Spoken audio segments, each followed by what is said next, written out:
Hello दोस्तों, कैसे हैं आप सब। उम्मीद है आप सब अच्छे होंगे। तो मैं आज आप लोग के लिए शंकर जी की कहानी लेकर आई हूँ।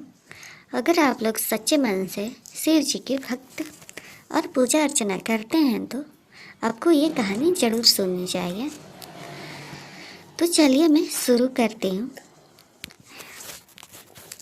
एक समय की बात है। किसी नगर में एक साहूकार रहता था।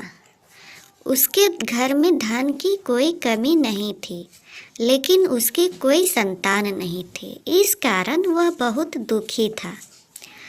पुत्र प्राप्ति के लिए वह प्रत्येक सोमवार व्रत रखता था और पूरी श्रद्धा के साथ शिव मंदिर जाकर भगवान शिव और पार्वती जी की पूजा करता था। उसकी भक्ति देखकर एक दिन माँ पार्वती प्रसन्न हो गई और भगवान शिव से उस साहूकार की मनोकामना पूर्ण करने का आग्रह किया।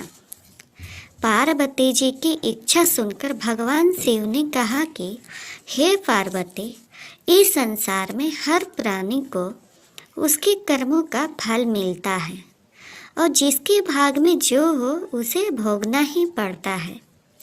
लेकिन पार्वती जी ने साहूकार की भक्ति का मान रखने के लिए उसकी मनोकामना पूर्ण करने की इच्छा जताई। माता पार्वती की आग्रह पर शिव जी ने साहूकार को पुत्र प्राप्ति का वरदान तो दिया, लेकिन साथ ही यह भी कहा कि उसके बालक की आयु केवल 12 वर्ष होगी। माता पार्वती और भगवान शिव की बात को साहूकार सुन रहा था। उसे ना तो इस बात की खुशी थी और ना ही दुख। वह पहले की भांति शिव जी की पूजा करता रहा। कुछ समय बाद साहूकार के घर एक पुत्र का जन्म हुआ। जब वह बालक 11 वर्ष का हुआ तो उसे पढ़ने के लिए काशी भेज दिया गया। साहूकार ने पुत्र के मामा को बुलाकर उसे बहुत सारा धन दिया और कहा कि तुम इस बालक को काशी विद्या प्राप्ति के लिए ले जाओ और मार्ग में यज्ञ कराना। जहाँ भी यज्ञ कराओ वहाँ ब्राह्मणों को भोजन कराते और दक्षिण देते हुए जाना। दोनों मामा भांजे इसी तरह यज्ञ कराते और ब्राह्मणों को दान दक्षिणा देते काशी की ओर चल पड़े। रात में एक नगर पड़ा जहाँ नगर के राजा की कन्या का विवाह था, लेकिन जिस राजकुमार से उसका विवाह होने वाला था वह एक आंख से काना था। राजकुमार के पिता ने अपने पुत्र के काना होने की बात को छुपाने के लिए एक चाल सोची। साहूकार के पुत्र को देखकर उसके मन में एक विचार आया।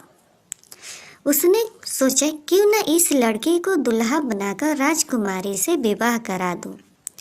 विवाह के बाद इसको धन देकर विदा कर दूंगा और राजकुमारी को अपने नगर ले जाऊंगा। लड़के को दूल्हे के वस्त्र पहनाकर राजकुमारी से विवाह कर दिया गया। लेकिन साहूकार का पुत्र ईमानदार था। उसे यह बात न्याय संगत नहीं लगी।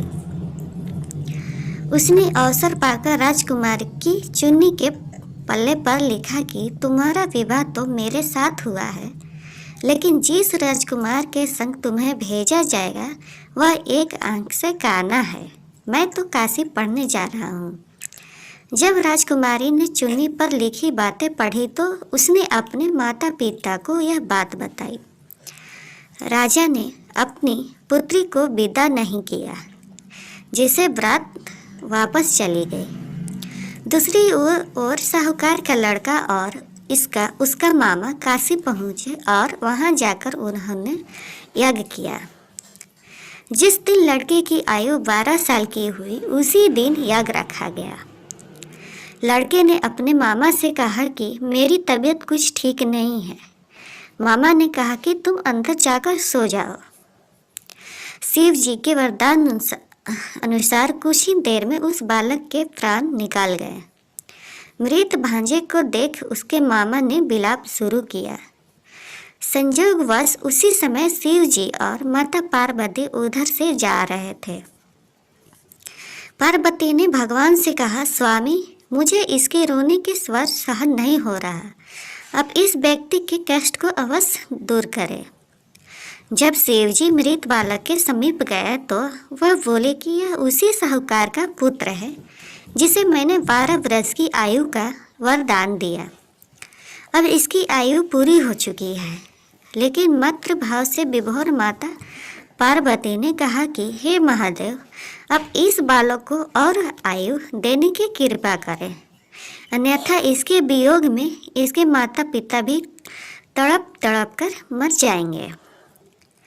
माता पार्वती के आग्रह पर भगवान शिव ने उस लड़के को जीवित होने का वरदान दिया।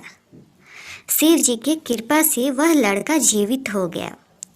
शिक्षा समाप्त करके लड़का मामा के साथ अपने नगर की ओर चल दिया। दोनों चलते हुए उसी नगर में पहुँचे जहाँ उसका विवाह हुआ था। उस नगर में भी उन्होंने यज्ञ का आयोजन किया। उस लड़के के ससुर ने उसे पहचान लिया और महल में ले जाकर उसकी खातिरदारी की और अपनी पुत्री को विदा किया। इधर साहूकार और उसकी पत्नी भूखे प्यासे रहकर बेटी की प्रतीक्षा कर रहे थे। उन्होंने प्रण कर रखा था कि यदि उन्हें अपने बेटे की मृत्यु का समाचार मिला तो वह भी प्राण त्याग देंगे, परंतु अपने बेटे के जीवित होने का समाचार पाकर वह बेहद प्रसन्न हुए। उसी रात भगवान शिव ने व्यापारी के स्वप्न में आकर कहा, हे श्रेष्ठी, मैंने तेरे सोमवार के व्रत करने और व्रत कथा सुनने से प्रसन्न होकर तेरे पुत्र को लंबी आयु प्रदान की है। इसी प्रकार जो कोई सोमवार व्रत करता है या कथा सुनता है और पढ़ता है, उसके सभी दुख दूर होते हैं और समस्त मनोकामनाएं पूर्ण होती हैं। तो दोस्तों, कैसी लगी ये कहानी आप लोग कमेंट में ज़रूर बताना। अब अगले वीडियो। अगर आपको मेरी वीडियो अच्छी लगी तो लाइक, सब्सक्राइब एंड शेयर करें।